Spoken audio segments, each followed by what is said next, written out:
Question ట్యాగ్లో సబ్జెక్ట్ని బట్టి అనుకూలంగా ఉన్న వర్బ్ను ప్రొనౌన్ను వాడాలి. ఓకే, సో ఎప్పుడైనా సరే మనం క్వశ్చన్ ట్యాగ్స్ రాసేటువంటి సందర్భంలో మరి అక్కడ ఉన్నటువంటి సబ్జెక్ట్ని బట్టే క్వశ్చన్ ట్యాగ్లో కూడా సబ్జెక్ట్ వస్తుంది అనమాట. సో అక్కడ సబ్జెక్ట్లో మేల్ బీయింగ్ ఉండి ఇక్కడ క్వశ్చన్ ట్యాగ్లో ఫిమేల్ బీయింగ్ రాదు కదా. For example she has finished her work, has and she అంటాము, హ్యాజ్ అండ్ హీ అంటే రాంగ్ కదా. సో ప్రొనౌన్ అనేటువంటిది ఆ స్త్రీకి షీ అని రావాలి, పురుషుడైతే హీ అని రావాలి, ఒక వస్తువు అయితే ఇట్ అని రావాలి కదా. సో దాన్ని బట్టి మనం చూసుకోవాలన్నమాట. ఇంకా చూసినట్లయితే ప్రొనౌన్ వాడవాలన్నమాట. సో వర్బ్ కూడా సరిగా రావాలి. అక్కడ వర్బ్ ఏదైతే ఉందో అదే వర్బ్ని మనం క్వశ్చన్ ట్యాగ్లో కూడా వాడాలి. లేదు అక్కడ ఇన్విజిబుల్ వర్బ్ ఉంటే కనుక డస్ కానీ డిడ్ కానీ మనం తీసుకొని క్వశ్చన్ ట్యాగ్ని ఫ్రేమ్ చేయాలి. సో ఇక్కడ కొన్ని ఎగ్జాంపుల్స్ ఇచ్చారు, చూద్దాం. Prasad goes to Vizag, isn't it? Prasad goes to Vizag అన్నారు. ఇక్కడ ప్రసాద్ అనేటువంటిది సబ్జెక్ట్ని బట్టి మనకి ఇక్కడ ప్రొనౌన్ రావాలి.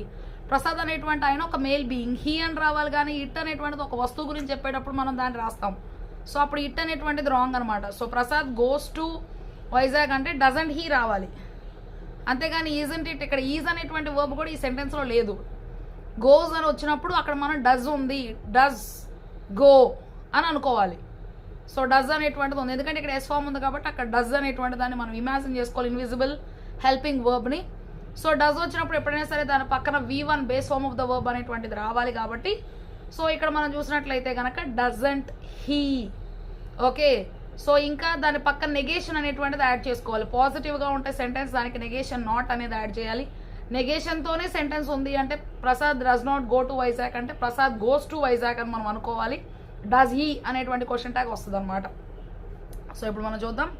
Prasad goes to Vizag, doesn't he అనేటువంటిది కరెక్ట్ అనమాట. సో గోస్ అనే దగ్గర మనం డస్ తీసుకున్నాము, ఇంకా నెగేషన్ అనేటువంటిది నాట్ యాడ్ చేసాము. Does plus not does not, doesn't అయింది షార్ట్ ఫామ్లో. క్వశ్చన్ ట్యాగ్ ఎప్పుడైనా సరే డస్ నాట్ హీ అనం. క్వశ్చన్ ట్యాగ్ని ఎప్పుడైనా సరే షార్ట్ ఫామ్లో కాంట్రాక్టెడ్ ఫామ్లో రాస్తామన్నమాట. అంటే short form doesn't, does not doesn't, shall not shan't, will not won't, is not isn't, was not wasn't, has not hasn't, had not hadn't, did not didn't. So అట్లా అనమాట. Would not wouldn't, must not mustn't అలాగే రాసుకుంటాం అనమాట. ఆట్ not ఆడెంట్ అలాగే రాసేటువంటిది ఈ యొక్క question ట్యాగ్స్లో. Prasad went to Delhi. Okay, so Prasad went to Delhi అన్నారు. ఇక్కడ వెంట్ అనేటువంటిది second form of the verb which is also called as a past tense verb. Okay, V2 అని కూడా అంటాం అనమాట.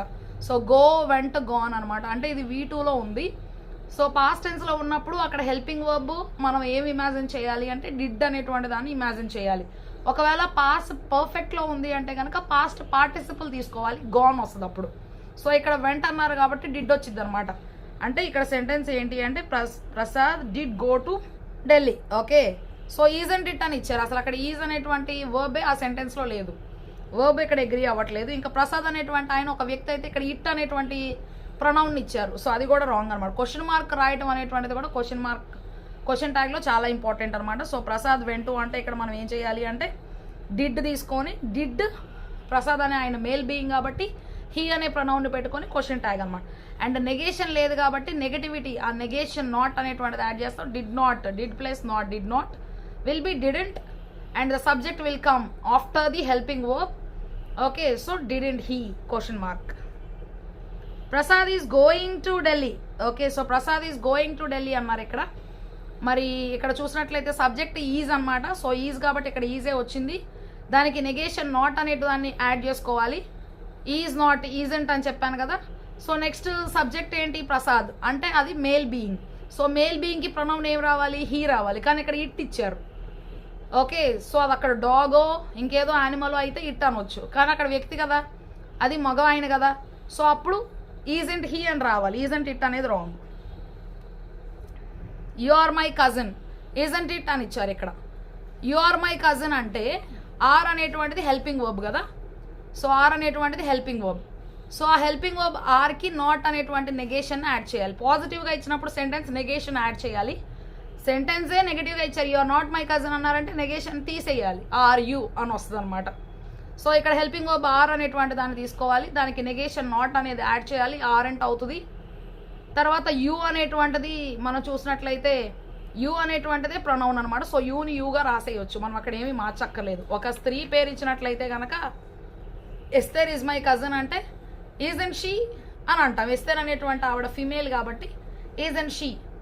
లేదు అంటే జాన్ ఈజ్ మై కజిన్ అన్నాం అనుకోండి, is and he. Pronoun John అనే ఆయన మేల్ బీయింగ్ కాబట్టి దాని పక్కన ప్రొనౌన్ అనేటువంటిది ఎప్పుడైనా సరే హీ రావాలన్నమాట. అదే ఒక డాగ్ గురించి చెప్తున్నాము, so dog is my pet అంటే ఈజ్ అండ్ ఇట్ అన్నారు. డాగ్ అంటే అది అక్కడ యానిమల్ కాబట్టి ఇది అని అంటాం అనమాట. యు ఆర్ మై కజిన్ అంటే ఆర్ అండ్ యూ, అది correct question mark. You are joking is and it అన్నారు, మళ్ళీ ఈజ్ అండ్ ఇట్ అంటే రాంగ్. యు ఆర్ జోకింగ్ అంటే ఆర్ వస్తుంది ఇక్కడ, క్వశ్చన్ ట్యాగ్లోనే ఈజ్ వచ్చింది, రాంగ్. ప్లూరల్ వర్బ్ కదా ఆర్. యు అనేటువంటిది ఒక్కరి గురించే కాదు, చాలా మందిని కూడా సూచిస్తుంది. యూఆర్ ఆల్ వెల్కమ్ అంటే మీరందరూ కూడా అని అర్థం అనమాట. సో ఆర్ అనేటువంటి వర్బ్కి మళ్ళీ నెగేషన్ నాట్ యాడ్ చేసుకుంటాము, మళ్ళీ సబ్జెక్ట్ యూ అనేటువంటిది పెట్టుకుంటాము, are and you. You are joking అన్నారు ఇక్కడ. ఆర్ అనేటువంటిది హెల్పింగ్ వర్బ్. యాక్షన్ వర్బ్ ఎప్పుడు తీసుకోకూడదు క్వశ్చన్ ట్యాగ్స్ చేసేటప్పుడు, హెల్పింగ్ వర్బే తీసుకోవాలి. ఒకవేళ పాస్ట్ టెన్స్లో ఉంటే కనుక డిడ్ అనే దాన్ని ఇమాజిన్ చేసుకోవాలి. షీ లవ్స్ చాక్లెట్స్ అంటే అక్కడ లవ్స్ ప్లేస్లో మనం డస్ అనేటువంటి వర్బ్ని మనం ఇమాజిన్ చేసుకోవాలి.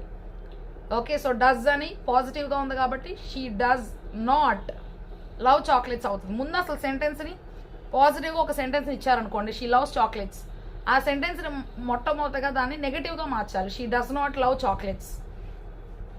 తర్వాత దాన్ని క్వశ్చన్గా మార్చుకోవాలి, నెగటివ్ క్వశ్చన్గా. Does not she love the chocolates, దాన్ని మళ్ళీ కాంట్రాక్టెడ్ షార్ట్ ఫామ్లో రాసుకోవాలి, doesn't she love the chocolates. ఆ doesn't she love the chocolates love the chocolates తీసేస్తే డజన్ షీ అనేటువంటిది క్వశ్చన్ ట్యాగ్, దాన్ని క్వశ్చన్ మార్క్ పెట్టుకుంటే సరిపోతుంది అనమాట.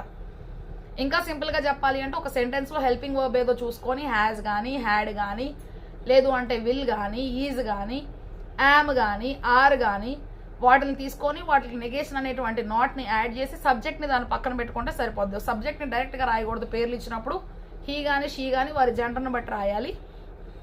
వస్తువు అయినా సరే ఒక జంతువు అయినా సరే అయితే ఇట్ అని రాయాలి.